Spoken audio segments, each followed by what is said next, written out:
Tube amplifiers is not a new thing. They have existed since forever, and only very recently we are starting to see quite a lot of this tube amplifier being implemented in smaller form factor like digital audio player or even portable DAC amp, and such is the case for this MuseHiFi M5 Ultra here, which is built on the vintage Raytheon Gen 6418 tubes, two of them inside this, and priced very competitively at just $299. So let's just find out what's the deal with this MuseHiFi M5 Ultra.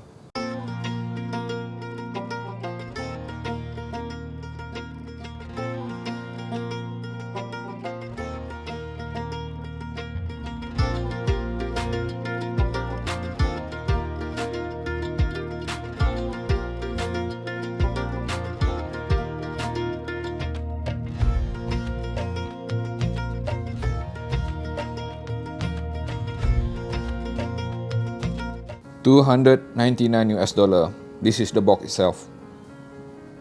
Ta-da! The M5 Ultra itself here. Okay. Then very elegant looking drawer here. USB Type-C female to Lightning for iPhone, the older iPhone, and of course a short USB Type-C to C and USB Type-A adapter. Inside this box here, you're gonna find this very nice looking blue color leather case. At the front here, glass panel, and at the back, also glass panel, and the sides here are all aluminum metal. At the bottom here, what you're gonna see is some ports, which is 3.5mm single-ended, 4.4mm balance, and this is where you plug in the USB Type-C, and this is where you charge, which contains 3000 mAh of battery inside. At the side here, on and off, of course, volume up, volume down, menu, and some functions button, which I will show after this. On the DAC side of it, ESS Sabre ES9038Q2M, which is a very popular and very reputable ESS Sabre DAC. The light here you see, dual military grade Raytheon Gen 6418 tubes, was first released in 1974, two of them inside here, 50 years old. This M5 Ultra also comes with this electron tube shock absorber technology. So what does it mean to normal people like us? If you know anything about tubes, they are not solid state. Tubes, if you subject them to, let's say, movement or even vibration, it will induce some sort of pinging to the sound itself. Not pleasant at all. But with the kind of suspension system implemented into this M5 Ultra, I am not hearing any kind of vibration or interruption to the sound due to pinging. Operating this M5 Ultra is a simple affair. So there's two ways about it. First and foremost, you can connect it as a wired DAC amp like this. Connect to your USB Type-C. This thing offers 3 levels of gain, which is high, medium, and low. There are 7 types of filters contained inside this M5 Ultra. I have found that the filters are not as effective as how I prefer it to be. Meaning that regardless if I choose F2, F3, F1, it doesn't change the sound much at all. And I do not think it is a limitation to this M5 Ultra. I just think that this is a limitation to the ESS Sabre part of it, which happen to be quite consistent across other DAC amp which I have tested so far. VT means that vacuum tubes. TM means that solid state, running from the solid state amplifier here. The secondary mode that this M5 Ultra offer is the ability to run on Bluetooth.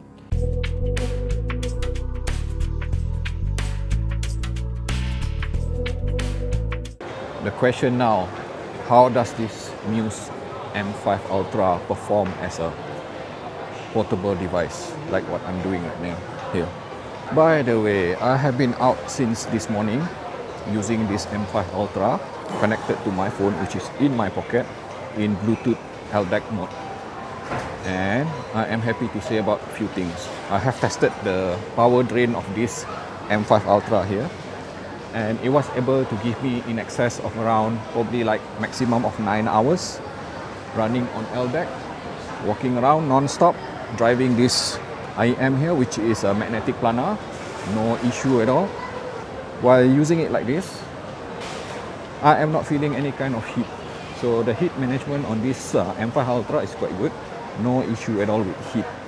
And I think another benefit of doing it like this, the further away it is from the phone, the less likeliness of getting RF interferences, which you would normally get from a dongle, but not this M5 Ultra.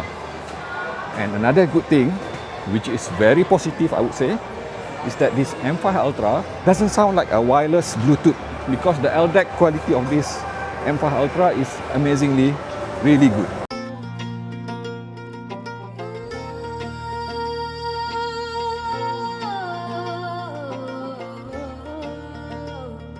Sound and performance. Let's just start with the performance itself of how this M5 Ultra behave with different type of listening partners.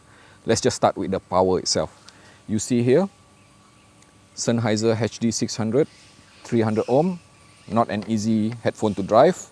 Connected to this M5 Ultra here, using the 4.4mm balance in high gain, I was able to achieve proper listening loudness at around 56 out of 100. And the kind of sound I'm getting is equivalent to desktop DAC amp. So super impressive there. And then, how about driving something which is a lot more sensitive, a lot easier? Something like this FIO FA19 here. This FA19, by the way, is a multiple driver balance amateur with 10 ohm only. Okay, very high sensitivity. And this thing will pick up any kind of floor noises because of the sensitivity. And I am not hearing any kind of floor noises at all. It doesn't even get shouty or anything like that, even running from the 4.4mm balance.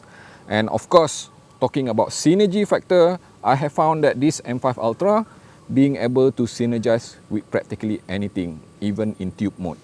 One of the very reason you want to get this M5 Ultra is because of the tubes. 99.99% of the time, I have always been using this M5 Ultra on the tube side. In solid state mode, I would just simply say that the performance is pretty much the kind of performance which I would expect from a very well-tuned ESS Sabre ES9038Q2M, which means that it is highly resolving, analytical, detailed, and properly tuned. But when you switch on the tube mode, then this is where things get really interesting.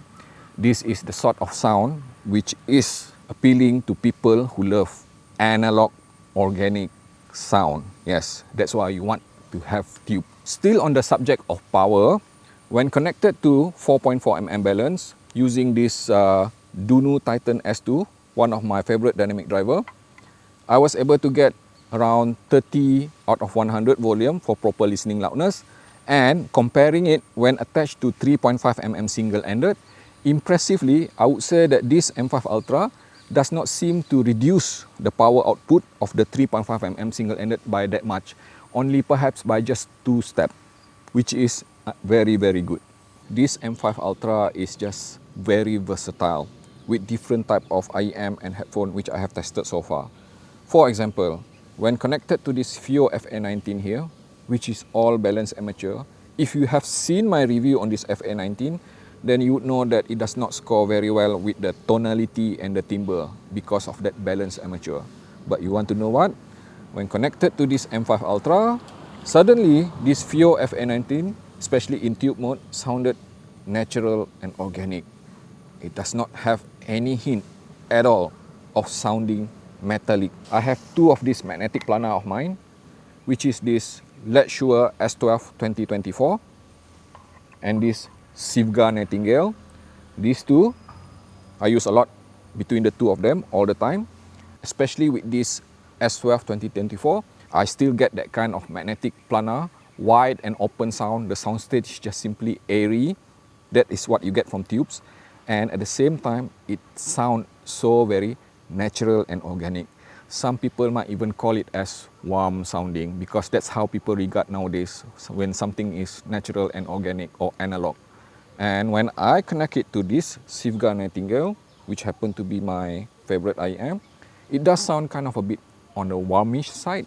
So it does sound super smooth, musical, very musical in fact, to the point that, I was able to use the combination of this and this for almost like 5 to 6 hours without any hint of fatigue. Last but not least, when connected to my Dunu Titan S2 here, very well balanced. It is wide and open sounding with the kind of sound stage which is just so very airy, I love it. Literally makes this Titan S2 like a much more expensive IEM. It is that good.